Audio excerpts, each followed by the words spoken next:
Her soft whisper sparked desire in the lonely, unwed billionaire. Hello everyone. Before we begin today's story, I have a small favor to ask. Please hit subscribe and turn on the notification bell so you never miss our channel's new videos. It is quick, free, and the best way to support us in bringing you more dramatic stories. Your support means the world to us. Where are you watching from? Drop your city or country in the comments below. Thank you very much. Now, let us return to our main character. Snow drifted across the empty road, carried by a sharp winter wind that made the streetlights flicker like tired candles. It was nearly 10 p.m. when Maya Thompson, a diner waitress finishing her second shift of the day, pulled her jacket tighter and hurried toward the bus stop. Her breath fogged in front of her, and every step felt heavier than the last. She had skipped dinner again. Rent was due in 6 days, and the soles of her cheap sneakers were already damp from the slush. She whispered to herself, barely a sound. Just make it home. One more day down. That whisper, soft and tired, was the sound that carried across the wind to the man standing farther down the road. At first, she did not notice him. The night hid him well. Only when the headlights of a passing truck swept across the sidewalk did his figure appear clearly enough to recognize the danger he was in. A luxury black sedan had spun slightly off the road, its front tire blown. The driver's door was open, and a man in a dark coat leaned against the side of the car, one hand gripping his ribs, the other bracing himself against the hood like the ground might tilt beneath him. He looked up at Maya, as if surprised anyone had stopped. She hesitated only half a second. No one else was around. Cars rushed past without slowing. The wind carried the kind of cold that stung the skin. Something inside her tightened, the same instinct that always overpowered fear. She stepped forward. "Sir, are you all right?" He tried to straighten, but the effort made his jaw clench. His voice dropped low, roughened by pain. "I am fine, just a little dizzy." The way he swayed said otherwise. Maya hurried the last few steps, her heart pounding louder than the wind. She had helped plenty of customers who fainted from skipped meals or dehydration, but this man looked different. Pale, exhausted, dressed in a tailored coat far too expensive for this rundown stretch of highway. And yet, for all that wealth on his back, he looked heartbreakingly alone. "I think you need to sit," she said gently. "Let me help you." He opened his mouth to argue, but his knees buckled a little. Maya ducked under his arm without thinking and helped lower him to the curb. His coat smelled faintly of cedar and cold winter air. She felt his weight tremble against her. "Stay with me, all right? I will call for help." "No," he breathed, shaking his head. "Just give me a moment." His stubbornness would have annoyed her if he had not looked so lost. She removed her own jacket and draped it over his shoulders. It was thin, barely warm, but it was all she had. "You need it more than I do," she whispered. Something in his expression changed at the sound of her voice, as if that whisper, barely carried by the wind, cut straight through the fog around him. His eyes softened, the hard lines of tension easing just slightly. He studied her like he was trying to memorize her face. "What is your name?" he asked quietly. "Maya. And you?" A pause, a beat of hesitation. Then, very simply, "Ethan." She had no idea she had just wrapped her jacket around Ethan Caldwell, the reclusive billionaire whose name lit up financial headlines, the man who supposedly never smiled, never dated, never let anyone close, a man the whole city thought was untouchable. But tonight, on an empty winter road, he looked anything but untouchable. He looked human, he looked breakable, and he looked at Maya like her whisper had reached a place inside him no one else had touched in years. She did not know it yet, but this small moment, the cold, the blown tire, her whisper in the dark, was about to change everything. The wind eased by the time the ambulance pulled away, leaving Maya standing alone on the icy sidewalk, with nothing but her thin shirt and the lingering warmth of the jacket she had given away. The bus never came. She walked home with aching feet and a mind full of questions she could not answer. Who exactly was Ethan? Why had his eyes looked so tired, so lost, like he had been carrying the weight of a world she could not see? By the next morning, the whole encounter felt distant, almost unreal, like a half-remembered dream after too little sleep. Maya pushed through the diner's back door, clocked in, tied her apron, and forced herself into work mode. Breakfast rush would start soon. Tips were unpredictable. Rent did not care about exhaustion. Inside, the kitchen clattered with the familiar sounds of eggs on a hot griddle and dishes stacked too quickly. The manager, Becky, called out before Maya could even pour herself a cup of coffee. Maya, table 5 wants refills. And the dishwasher is acting strange again, so do not overload it. Yes, I got it, Maya answered, adjusting her apron. Her hands worked on instinct, but her mind drifted. She wondered whether Ethan had made it home safely. She had no number to check, no last name, only the memory of cold fingers gripping her sleeve and that strange, softened way he had looked at her when she whispered to him. A few hours later, during a short break behind the building, she rubbed her arms against the chilly air. She had no jacket. She would not have asked for it back anyway. Ethan had needed it more. Her phone buzzed with a message from the landlord. Reminder, rent due in 5 days. No exceptions this month. Maya closed her eyes for a moment, steadying her breath. 5 days, she murmured. I can figure it out. I always do. Her break ended, and the rest of her shift blurred into the usual motions, smiling politely, carrying plates, ignoring the dull ache in her shoulders. She did not expect anything unusual when the lunch crowd thinned. But then the diner door opened, and 2 men in dark coats stepped inside. They did not look like customers. Their coats were tailored, their shoes expensive, and both scanned the room with a kind of purposeful focus. One held a small notebook, the other carried a folded coat that looked painfully familiar. Maya's breath caught. Becky approached them first. "Can I help you, gentlemen?" The taller man spoke in a calm, professional tone. "We are looking for a woman named Maya Thompson." Maya froze in place, a stack of menus still in her hands. Becky blinked, confused. "What is this about?" Before the men could answer, Maya stepped forward. "I am Maya." Both men turned to her with the same expression, relieved, as if they had been searching for hours. "Miss Thompson," the older one said, "we were asked to find you. It is regarding the man you helped last night." Maya's heart skipped. "Ethan? Is he all right?" "He is stable," the man replied, "but we need to take you to him," he insisted. Her mind raced. Take her to him? Why would someone like Ethan send people to find her? She wiped her hands on her apron, trying to slow her breathing. The man continued, "Your jacket is with us. He wanted you to have it back." The folded fabric in the man's arms was definitely hers. The sight of it made something warm flicker inside her chest. Becky whispered behind her, "Maya, do you know these people?" "No," Maya answered honestly, but she could not ignore the pull inside her, the instinct that whatever was happening was bigger than a simple thank you. She untied her apron and looked at the men. "Where is he?" The older man gave a small nod. "Please come with us. Mr. Caldwell is waiting." The name hit her like a sudden gust of wind. Caldwell. She had heard that name before. Anyone working double shifts in a city like theirs had heard it. Caldwell Industries. Caldwell Global Holdings. Ethan Caldwell, the billionaire who preferred to disappear from the public eye. It could not be the same man, could it?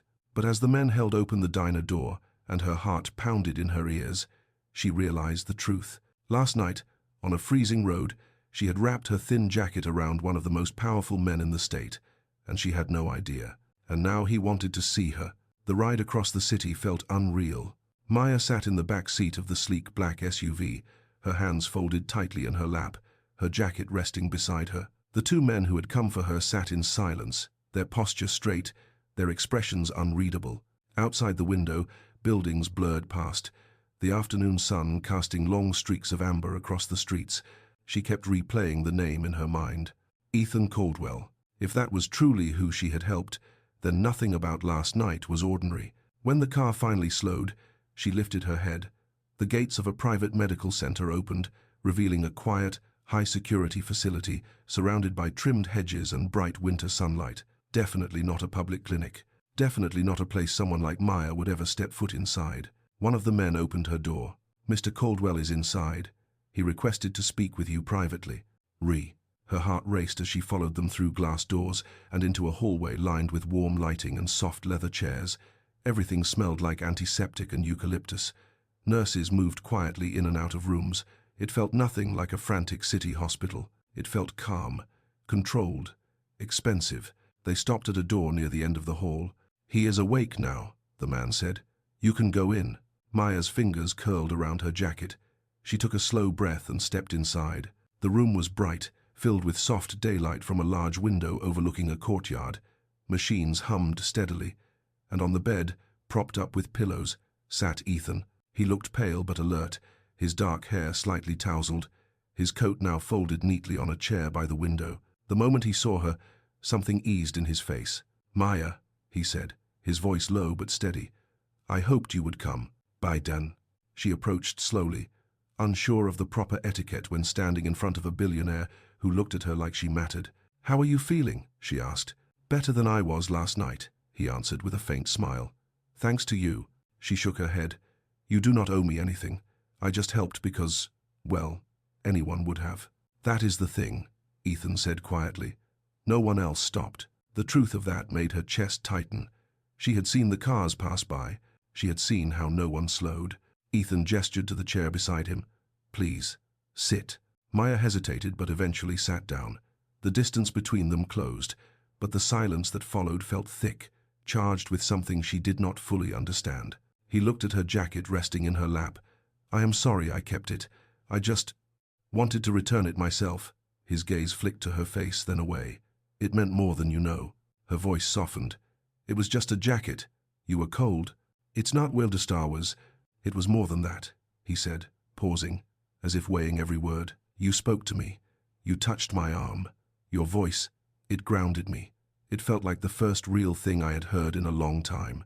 The confession caught her off guard. Ethan seemed almost embarrassed to have said it, but there was honesty in his eyes, an ache she recognized but could not name. She swallowed. "I am glad you are all right, truly." He looked at her for a long moment before speaking again. "I would like to thank you properly." "That is not necessary. I insist," he said gently but firmly. "You changed the course of my night, possibly more than just my night." His fingers tapped lightly against the blanket. "Let me do something in return. Anything." Her pulse jumped. She was not used to anyone offering her anything, let alone someone like him. "I do not need anything," she said quietly. "I really do not." Who was so? Ethan studied her for a moment, as if reading between the lines of her simple life, her tired eyes, her worn shoes. He seemed to understand far more than she had intended to reveal. "Then maybe," he said slowly, "you would allow me one request instead." She blinked. "A request?" He nodded. "Come back tomorrow, just to talk." His eyes were sincere, almost vulnerable, like he was afraid she would say no. And despite every reason to keep her distance, Maya felt something inside her soften. She did not know why he wanted her there.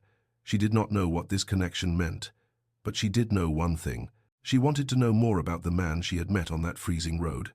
"I can come," she said softly. Ethan exhaled, relief showing in the small lift of his shoulders. "Thank you, Maya." And in that quiet hospital room, under the pale winter light, something unspoken began to take shape between them. The next morning, Maya woke earlier than usual, long before her alarm. She blamed it on habit, but deep down she knew it was something else. A quiet restlessness, a pull she could not quite name. She moved through her tiny apartment in silence, slipping on her cleanest jeans and the soft sweater she saved for days when she needed a little confidence. She stared at her reflection, wondering why her hands were trembling. She reminded herself that this was simple. She was only visiting Ethan to check on him, the same way she would check on any person she had helped. Nothing more. But her reflection did not look convinced. The medical center seemed even more intimidating in daylight. Sunlight glinted off the glass windows, and uniformed security greeted the car she arrived in. One of the same men from yesterday escorted her inside, but his presence felt less formal this time, as if he already knew Ethan would not tolerate any stiffness around her. When the door to Ethan's room opened, she found him sitting up with a book in hand. He looked stronger today, color returning to his face. The moment he saw her, the faintest smile appeared, soft and unguarded, nothing like the cold, distant image of the billionaire she had seen in news articles. "Maya," he said, closing the book. "You came." She felt warmth rise in her chest. "You asked me to." He gestured to the same chair as before. "I am glad you did." She sat down, smoothing her hands on her lap. For a moment, neither spoke. It was not an awkward silence. It was more like both of them were trying to understand why being near each other felt strangely natural. Ethan leaned back against his pillows. "I have not had a visitor like you in a long time." She tilted her head. "Like me?" "Someone who talks to me like I am a person, not a headline," he said quietly.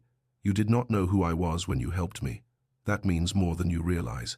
Maya lowered her gaze. "I just did what anyone should do." He gave a small, almost sad smile. Not everyone would have. He asked about her job, her shifts, the diner, the late nights. She answered honestly but lightly, avoiding the heavier details of her life. Still, Ethan watched her closely, as if every small detail she offered mattered. He listened in a way few people ever did. When she asked about his family, his expression changed. Something shuttered behind his eyes. "They are distant," he said after a pause. "We lost my mother when I was young. My father built the company, but he was never home. I learned how to run empires long before I learned how to breathe easy." The ache in his voice surprised her. She had expected power, confidence, maybe arrogance, not loneliness. She spoke gently. "You do not have to explain anything you do not want to." He looked down at his hands. "Sometimes I think I stopped being a person the moment I inherited the Caldwell name." The room fell quiet again.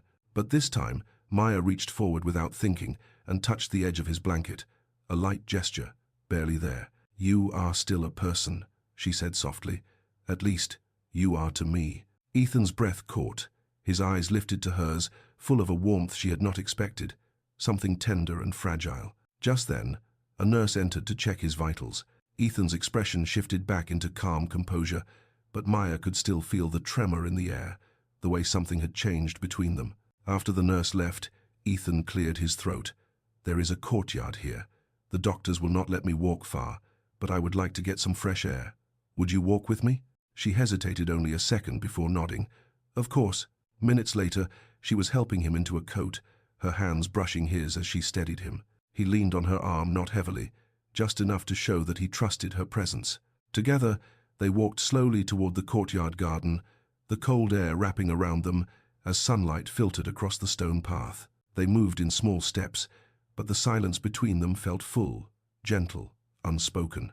As they reached a bench near a fountain, Ethan sat down and looked at her like he was memorizing every detail. "Yesterday," he said quietly, "I asked you to come back. Today, I find myself hoping you will come again tomorrow." Her heart beat faster, but she tried to keep her voice steady. "If you want me to, I will." A breath left him, soft and relieved. "I do." For the first time in years, the lonely billionaire did not feel quite so alone. And for the first time in a long while, Maya felt seen. Over the next several days, a quiet routine formed between them. Maya would finish her morning shift at the diner, wipe syrup from her hands, fix her hair in the tiny employee restroom, and make her way across the city to the private medical center. And every time she walked through the door of Ethan's room, something in his expression changed. The tension in his shoulders eased. His eyes softened. It was as if her presence brought a peace of calm no medication could offer. They talked about simple things at first: books, winter weather, her terrible luck with buses, his tendency to avoid interviews. But each day, their conversations stretched a little longer, reaching corners of their lives they usually kept guarded. On the fifth afternoon, Ethan was well enough to walk farther. The doctor approved a short stroll inside the building. Maya walked beside him, steadying him when his steps wavered, pretending not to notice when he held her arm a little longer than necessary. "You know," she said lightly, "you are recovering faster than I expected." He smirked, faint but real. "Are you implying I needed motivation?" She shrugged with a small smile. "Maybe." He looked at her then, really looked, with a warmth that made her heart flutter in a way she tried to ignore. They walked down a wide hallway where sunlight filtered through tall windows. At one point, a group of staff members passed by, their subtle nods, their respectful distance, their curious glances toward her. It all reminded Maya that she was standing next to someone who lived in a world she did not belong to. When the hall emptied again, Ethan spoke quietly. "Do they make you uncomfortable?" "A little," she admitted. "They act like you are important." He gave a soft laugh. "To them, maybe. To investors, definitely. But not in the way that matters." Maya paused. "What way is that?" He stopped walking and turned toward her. "The way you look at me, like I am human." Her chest tightened. The honesty of his words felt too raw, too vulnerable. She did not know what to say, but Ethan did not wait for a response. He continued walking, slower now, as if he had revealed more than he intended. When they returned to his room, he sat on the edge of the bed while she placed his coat on the chair. There was a quiet moment where neither moved. Then Ethan cleared his throat. "There is something I want to show you," he said. He reached for a drawer and pulled out her jacket, the thin, worn one she had draped over him on the icy road. He held it with surprising care, almost reverence. "I kept it close," he said softly, "not because I needed the warmth, but because it reminded me of that night. When you knelt beside me without hesitation, when you spoke to me with kindness, when you touched my arm and made me feel steady." "After the porter do niceties," Maya swallowed, her breath hitching slightly. "It was nothing, Ethan. It was not nothing to me," he said. He stood slowly, still needing her support.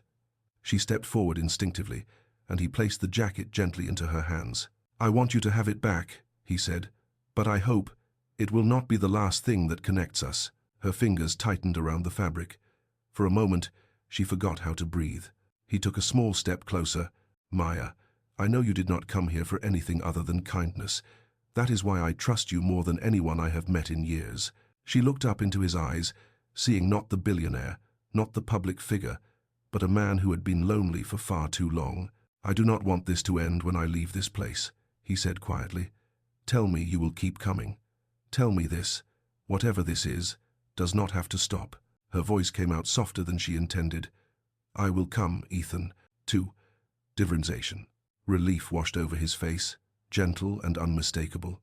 And in that small hospital room, with sunlight warming the floor and her jacket still pressed to her chest, something deeper than friendship began to take root, quiet, fragile, and powerful enough to change both their lives.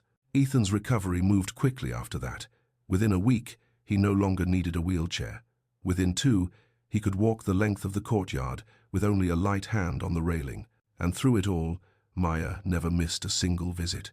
She worked early shifts, stayed late at the diner when needed, and still somehow found the energy to cross the city for him. Every time she walked into his room, Ethan's entire posture changed. His guarded expression softened, his shoulders relaxed, his eyes found hers first, always.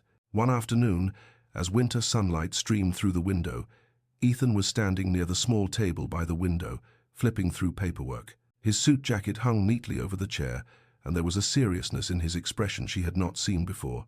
"You look busy today," Maya said gently as she stepped inside. He turned, and the seriousness faded just a bit. "Only until you walked in." She smiled, brushing a loose strand of hair behind her ear. "Is everything all right?" "It will be," he said. "The doctors say I can be discharged soon." "As he will." The words should have sounded like good news, but instead they hung in the air, heavy and uncertain. Something in her chest tightened. "That is great," Maya said, trying to sound happy for him.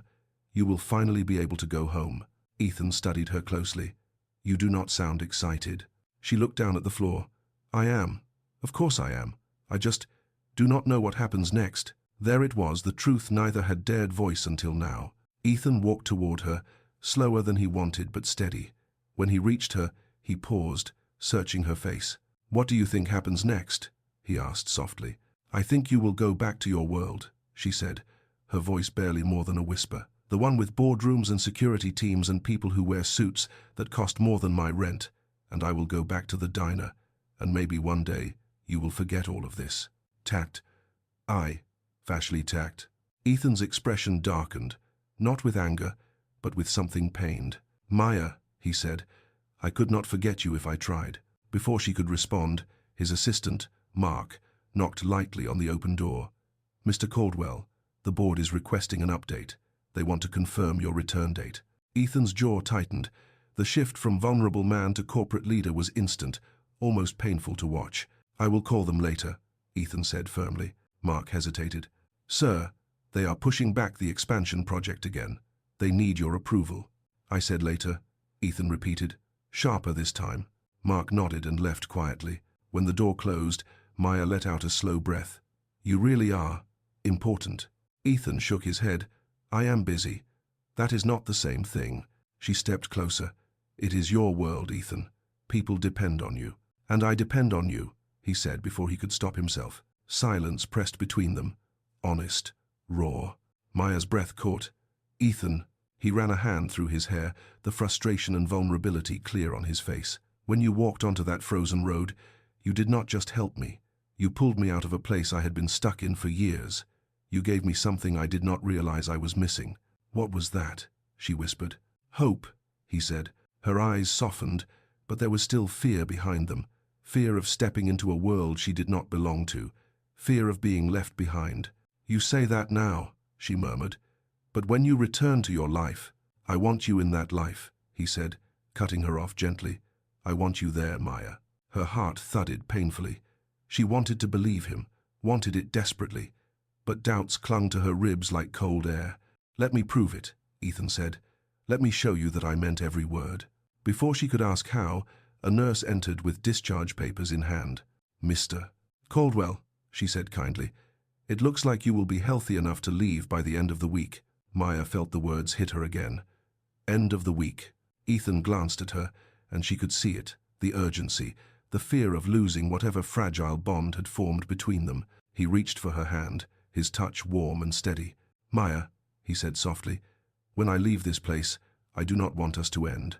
With Prancerden, and standing in that bright hospital room, with the world shifting under both their feet, she realized she did not want it to end either. On the day Ethan was finally discharged, the sky was bright but cold, the kind of winter morning where every breath turned to silver in the air. Maya arrived early, her heart uneasy, her mind crowded with questions she had tried to push aside. She stood outside his room for a moment, steadying herself before knocking. Inside, Ethan was already dressed in a tailored charcoal coat, crisp shirt, and polished shoes. He looked healthy, strong, every bit the billionaire the world knew him to be. The transformation made her stomach tighten with something she did not want to name. When he turned and saw her, his expression softened. "Maya, I hoped you would be here." "I said I would," she answered quietly. A nurse reviewed final instructions, then handed Ethan a folder. "You are free to go, Mr. Caldwell. Please take it slow for the next few days." "Thank you," Ethan said with a polite nod. As soon as she left, silence settled, heavy with the reality neither of them wanted to face. Ethan stepped closer. "Come with me today. I want you to see my world, Maya. Not the headlines, not the company, just my life." She swallowed. "Ethan, I do not know if I—" He gently touched her arm. "You said you did not want this to end. I am trying to make sure it does not." And Vela. His driver arrived to help with his bags. Everything began moving quickly after that. People stepping in, doors opening, schedules shifting. The quiet sanctuary of the hospital was suddenly gone, replaced by the steady hum of privilege and structure. Maya followed Ethan through the lobby, but something felt wrong. People stared, some whispered. A few recognized him instantly and pulled out their phones, and in every glance she felt it the difference between their worlds. At the car, Ethan reached for her hand, but before he could take it, a sleek black sedan pulled up beside them. A tall woman in a fitted suit stepped out. Her heels clicked sharply against the pavement, her expression cool and commanding. "Ethan," she said, arms crossed, "you have been unreachable for days." Ethan stiffened. "Victoria, this is not a good time." Victoria's gaze slid to Maya, assessing, cold, dismissive. "I can see that. And who is this?" Before Ethan could speak, she continued, "The board is furious. The expansion timeline is falling apart. You cannot disappear and expect everything to wait." Maya took a small step back. She did not belong in conversations like this. She did not belong beside a man like Ethan, in front of people who looked at her as if she were an inconvenience. Ethan noticed instantly. "Victoria," I said, "this is not the time." She raised a perfectly shaped eyebrow. "You think the world stops because you have distractions?" The word hit Maya like a slap. Ethan's jaw tightened. "She is not a distraction." Victoria smirked. "Then what is she, Ethan? A new charity project?" Maya's breath caught. Shame burned beneath her skin. She backed up again, her voice small. "I should go." Ethan turned sharply. "No. Maya, wait." But she was already stepping away. "This is your world, Ethan. You have responsibilities. People depend on you. I cannot be the reason you choose differently." "Maya, please." "It is all right," she whispered. "I will be fine." It was the first lie she had ever told him. She turned and walked toward the bus stop, her thin jacket pulled tight around her. Behind her, Ethan called her name again. But she did not look back, not because she did not want to, but because if she did, she knew she would break. And as the winter wind cut across the parking lot, she realized something painful. Sometimes the hardest part of caring for someone is stepping away before you become their burden. For 2 days, Maya tried to return to her normal life. She wiped tables, refilled coffee cups, and smiled at customers who barely looked at her. She told herself she had made the right decision. Ethan belonged in a world of boardrooms, private cars, business partners, and strategic meetings. She belonged behind a counter, working double shifts to keep the lights on. But every time she set down a plate or tied her apron, she felt the echo of his voice in her chest. "I want you in my life." She tried to silence it, but it only grew louder. On the third afternoon, during the slow hours between lunch and dinner, the diner bell chimed. Maya looked up, expecting a regular or a tourist. Instead, a man in a dark coat stepped forward, one of the same men who had taken her to the medical center. He held out a sealed envelope. "Miss Thompson, Mr. Caldwell asked me to deliver this." Her heart stumbled. "Is he all right?" "He is fine," the man said gently, "but he has been concerned." Maya took the envelope, her fingers trembling. The man gave her a polite nod before stepping back outside. She stood there, frozen, until Becky called from behind the counter. "Maya, honey, if you need a minute, go ahead." "None. Maya slipped into the staff hallway, away from customers, and opened the envelope. Inside was a simple card with handwriting that was steady, careful, and unmistakably his. "Maya, I am not giving up. Not on what we shared, and not on you. If you cannot come back to me, then let me come to you. Give me one chance to show you that my world has room for you in it. I will be at the Old River Park bench at 5 p.m. If you come, I will say the things I should have said that day. If you do not, I will respect your choice, but I will still be grateful for every moment you gave me." Ethan, her breath caught. Her shift ended at 5. The park was only 8 blocks away. For the rest of the afternoon, she tried to convince herself not to go. She told herself Ethan would be fine without her, that he would move on, that she needed to protect her heart, not hand it to a billionaire who could crush it without meaning to. But when the clock struck 5, her feet were already moving. The winter sky was pale and soft when she reached Old River Park. The wooden bench sat under a bare oak tree, and there alone, hands in his coat pockets, stood Ethan. He turned the moment he heard her footsteps. Relief washed over his face so clearly that it made her chest ache. "Maya," he breathed, stepping toward her. "You came." She nodded, her voice barely steady. "You asked me to." Ethan exhaled, almost shakily. "I need to say this clearly, so there is no confusion. You are not a distraction. You are not a burden. You are the person who made me feel alive again." Her eyes softened, but tears threatened. "Ethan, your world is complicated, so let me simplify it," he said quietly. "Let me start by choosing you." The cold air swirled around them, but Maya felt warmth rising in her chest. She had come here searching for clarity. Instead, she found Ethan standing before her with a sincerity that shook her. For the first time since the day she walked away, she allowed herself to believe that maybe, just maybe, she was not wrong to hope. The winter wind moved gently through the trees as Maya stood facing Ethan, his breath visible in the cold air, his eyes holding the kind of honesty she had not seen in anyone for a long time. For a moment, neither of them spoke. The silence felt full, steady, carrying the weight of everything they had been afraid to say. Ethan took a small step closer, his voice soft but unwavering. "Maya, I cannot change where I come from.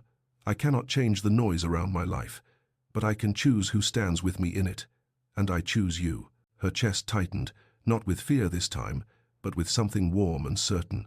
"I never wanted to walk away from you," she said quietly. "I just did not want to hold you back." "And you are the only person who has ever pushed me forward," Ethan replied, "towards something honest, something real." He reached into his coat and unfolded a familiar piece of fabric. It was her jacket, the thin, worn one she had wrapped around him on the frozen road. Except now, it looked different, cleaned, repaired. Restitched with care she knew he must have personally requested. He held it out gently. "This was the moment everything changed for me. When you saw me as a man, not a name. I want this to stay between us as the reminder of where this began." Maya took the jacket slowly, her eyes softening. "Ethan," he reached for her hand, warming her fingers with his own. "Walk with me. Not just today. Not just until things settle. Walk with me into whatever comes next." The simplicity of his request, spoken with such sincerity, made her breath tremble. She squeezed his hand, steady and sure. "I will," she said. "I want to." Relief washed across his face. gentle and real. He pulled her gently into his arms, and she leaned against him, the cold fading around them.